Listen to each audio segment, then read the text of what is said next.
Hello guys, welcome back to my vlog. आज का vlog है बहुत ही स्पेशल, बहुत ही मेरे दिल के करीब। आज दिखाती हूँ आपको अपना प्यारा सा कमरा जो बहुत सारी यादों और खुशियों से भरा पड़ा है। जैसे ही आप मेरे रूम में एंटर करोगे तो सबसे पहले आपको दिखेगा ये टेबल, ये स्टडी टेबल है और ये मेरे पास बहुत टाइम से है। इसका रीज़न ये है कि बिस्तर में पढ़ के ना हमें बहुत नींद आती थी, तो हमारी मम्मी ने हम दोनों के कमरे में ऐसा स्टडी टेबल लगवाया। अब ऐसा ही सेम मेरे साथ ऑफिस में भी होता है। मतलब मैं ऑफिस का लैपटॉप लेके बिस्तर में बैठ के काम कर लेती हूँ, पर मुझे टेबल चेयर ही चाहिए होता है अगर मेरे को ज़्यादा देर बैठ के काम करना है तो। फिर जैसे आप इससे थोड़ा सा ऊपर जाओगे ना तो आपको ये मेडल्स दिखेंगे। ट्रॉफीज़ तो सारी मैंने वॉलीबॉल में ही जीती हैं, बाकी मेडल्स इसमें 80% वॉलीबॉल के होंगे, 20% अदर गेम के होंगे। और इन्हें देख के तो मुझे बहुत प्राउड फील होता है, और हो भी क्यों ना भाई, मैं नेशनल वॉलीबॉल प्लेयर हूँ। फिर यहाँ से तो आपको देखेंगे बहुत सारे फ़ोटो फ्रेम जिसमें फैमिली और फ्रेंड्स हैं। और ये वाली फ़ोटो तो ग्राफिक एरा वालों ने दी है एज अ फेयरवेल में गिफ्ट। फिर ऊपर आपको दिख जाएगा, ये है मेरी आमा, दादी, मम्मी पापा और भाई बहन हम। और ये है हमारी बचपन की फ़ोटो। जूम करूँ? ये मेरी बचपन की फ़ोटो, मेरी और मेरे भाई की। और यहाँ पर है वो फ़ोटो जब मैंने पहली बार मेडल जीता था। इसमें मैं हूँ, ये वाली, ये हूँ मैंने 2 मेडल जीते थे, एक 100 मीटर और एक 400 मीटर रेस में। देखा गाइस, बचपन से ही मैं खेल कूद में बहुत अच्छी थी और हमारे घर से फुल सपोर्ट था। बाकी हमारी मम्मी थोड़ा बहुत धमकी देती थी कि अगर पढ़ाई लिखाई में थोड़ा सा भी फ़र्क हुआ ना, मतलब नंबर कम आए ना, तो फिर खेल कूद बंद कर दूँगी। फिर हमें अभी पता चलता है वो झूठी धमकियाँ थी, पर हमारे घर से सपोर्ट बहुत था भाई, खेलने से लेकर पढ़ाई से लेकर हर चीज़ में। जैसे हमारी मम्मी की दोस्त लोगों के बच्चे घर का काम करते थे, झाड़ू पोछा सब करते थे ना, वो तो 8th-9th क्लास का बच्चा कर लेता है। अपने मम्मी पापा का सपोर्ट करता है, काफ़ी घर में घर के काम करता है। तो हमारी मम्मी ने हमसे ऐसा सब कुछ नहीं कराया है ना, हमें खाना बनाना सिखाया है। मुझे तो कुछ नहीं सिखाया भाई, मैंने ये बाद में सीखा, अपने हॉस्टल लाइफ में सीखा, बाद में अब ससुराल में सीख रही हूँ बाकी क्योंकि हमारी मम्मी कहती थी जब इसका टाइम आएगा तो तुम ये खुद ही सीख जाओगे। अभी टाइम है पढ़ाई का, लिखाई का, खेल कूद का, तो इस टाइम पे सिर्फ यही करो, वरना बाद में रिग्रेट्स रह जाते हैं कि ऐसा नहीं किया, वैसा नहीं किया।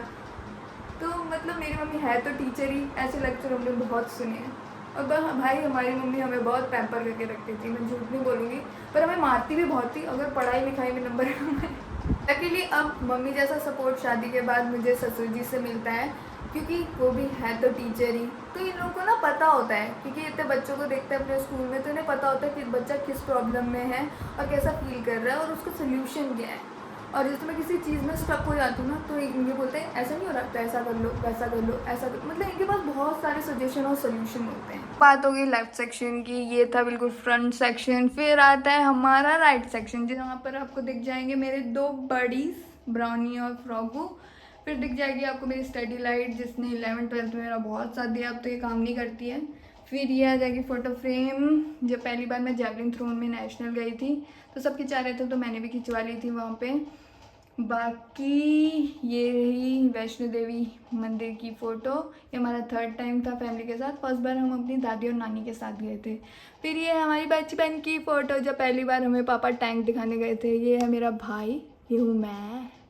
और ये देखो मेरी मम्मी का काम, मेरी मम्मी गई स्कूल है पर मेरे लिए ये बीट रूट का जूस रखे गई है। और ये है नारियल का पानी, अभी गिर गया था सब। ये है नारियल का पानी, जिसके नारियल मैंने गिरा दिए हैं, फिर मैं इसको रख दूँगी फटाफट। और नारियल का पानी मम्मी ने कहा था टाइम से इन दोनों को ख़त्म कर देना। ये चलती हूँ आप लोगों को अपने लॉकर की तरफ, जिसमें आपको बुक सेक्शन सबसे पहले दिख जाएगा। बुक सेक्शन में फिक्शन और नॉन फिक्शन दोनों तरीके की बुक दिख जाएंगे। फिर आप थोड़ा ऊपर आओगे तो आपको यहाँ ग्राफिक एरा की किट दिख जाएगी। ग्राफिक एरा की किट तो मेरे कॉलेज की याद दिला देती है। फिर आपको ये MI की पॉली दिख जाएगी, ये मेरा पहला फ़ोन था। फिर ये आपको एडिडास की पॉली दिख जाएगी, ये मेरा पहला ब्रांडेड शू था। इन जूतों को ही 8 साल हो गए हैं, मतलब मैं हमेशा से ही, तब तो मेरे पास लिमिटेड पैसे होते थे, तब भी मैंने बचा बचू के ख़रीद लिया था ये जूता। जब मेरे पास लिमिटेड पैसे होते थे तब भी मैं क्वालिटी पे ही विश्वास करती थी, मैं हमेशा क्वालिटी चूज़ किया ओवर क्वांटिटी। तब मुझे बहुत सारे लोगों ने कहा था 8,000 में तो 8 जूते आ जाते, वो भी कितने मस्त मस्त, पर नहीं भाई। उसके बाद तो मैंने टूर्नामेंट से जो पैसे जीते थे उससे मैंने फिर लिवाइस की जीन्स खरीदी, फिर उसके बाद मैंने फ्लेयर पैंट खरीदा ब्लैक कलर के H&M के। मतलब ब्रांड में ना क्या होता है, उन दोनों पैंट को देख के कोई नहीं कह सकता कि ये बहुत पुरानी है। मतलब उन दोनों पैंट को 5-6 साल हो चुके हैं, मैंने अपने कॉलेज टाइम पे खरीदे थे। तो वो इतना टाइम हो गया उन पैंट्स को, पर कोई नहीं कह सकता उसकी फ़िटिंग देख के, उसका कलर देख के कि वो पुरानी हो गई। ना उनका कलर फेड हुआ, ना उनकी फ़िटिंग 10 से मस हुई। तो तभी मैं क्वालिटी पे ही विश्वास करती हूँ, चाहे फिर वो डिवाइस में हो, चाहे वो कपड़ों में हो, चाहे वो शू में हो, किसी भी चीज़ में हो, क्वालिटी ही मेरी प्रेफरेंस रहती है। Thank you guys for watching my video. I hope आपको मेरा छोटा सा प्यारा सा रूम अच्छा लगा होगा, जो पूरा यादों से भरा हुआ है। Like and subscribe for more such videos.